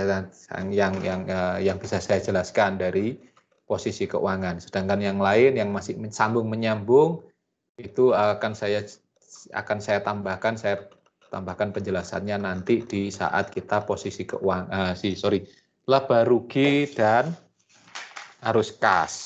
Itu di minggu depan dan minggu selanjutnya. Oke. Nah, untuk kelompok yang ke depan, jadi kelompok-kelompok selanjutnya itu nanti tolong diperhatikan presentasinya ya, makalahnya sesuaikan dengan format yang sudah saya sampaikan di kelompok ini. Jadi nanti bisa melihat masukan saya di kelompok ini termasuk di ya kalau mau lihat di blog-blog saya ada banyak gitu ya yang hasil kerja dengan kakak kelas Anda. Nah, saya ingatkan lagi seperti di landasan teori itu definisi, teoretis, konsep dasar, dan kemudian ada SAK umum, SAK etap, dan SAK EMKM. Ya, jadi ada 5 hal yang harus diperhatikan. Nah, itu ada konsep dasar dan contoh soalnya, contoh formatnya. Demikian pula nanti di kasus contoh kasusnya itu tidak kemudian satu perusahaan, tapi antar SAK. Ya, konsep dasar, apa aja konsep dasarnya, terus kemudian di SAK umum, SAK etap, SAK EMKM, kayak apa aja perbedaannya. Terus kemudian kalau di bab 4 pembahasannya kan di perbedaan masing-masing antar SAK itu di masing-masing konsep dan masing-masing antar SAK juga di masing-masing format. Oh, ini ada Pak, yang di sini nggak ada.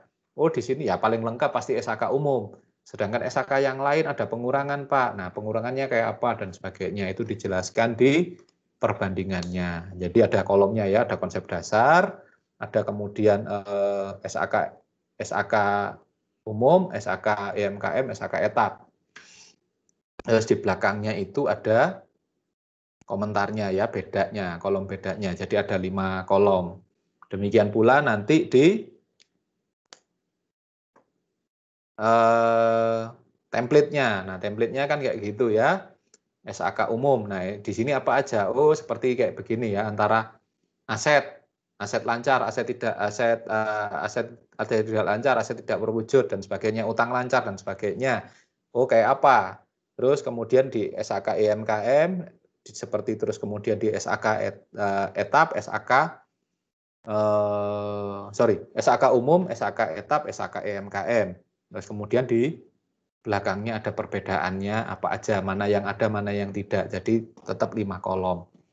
Itu ya bagaimana membuat perbedaan perbandingan. Nah, itu yang sebenarnya intinya dari teori akuntansi itu kita belajar melihat perbedaan antar standar. Kita tahu pasti harus tahu landasan teori dan konsep dasarnya, terus kemudian antar standar itu kayak apa perbedaannya satu dengan yang lain. Nah, itu yang menjadi dasar dari teori akuntansi. Itu ya. Oke, ada yang ditanyakan, ada yang didiskusikan dari kelompok atau dari yang lain, dari siapapun yang ada di sini?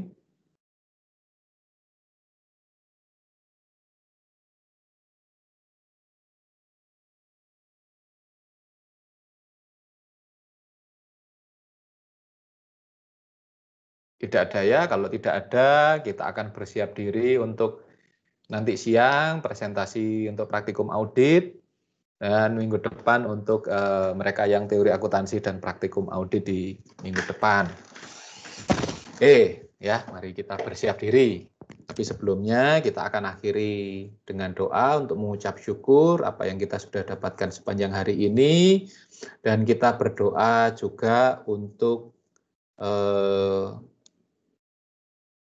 bukan hanya kawan kita ya, seperti Monica atau kawan-kawan yang lain yang berasal dari Nusa Tenggara Timur yang sekarang sedang menghadapi bencana hidrometeorologi ya, kena siklon tropis, mulai dari NTB mulai dari NTB ya, dari Bima, dari kemudian di Lembata, di Adonara, sampai kemudian yang terjadi di TTU, di Keva dan juga di Malaka.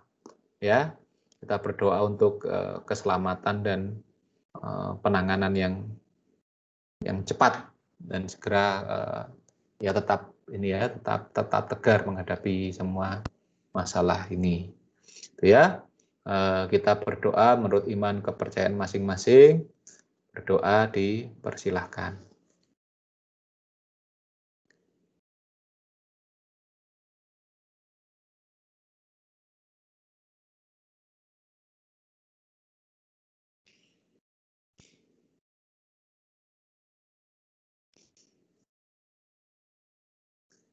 Terima kasih. Sampai ketemu lagi nanti siang ya. Selamat pagi. Selamat pagi, Pak. Terima Selamat kasih. pagi, Pak.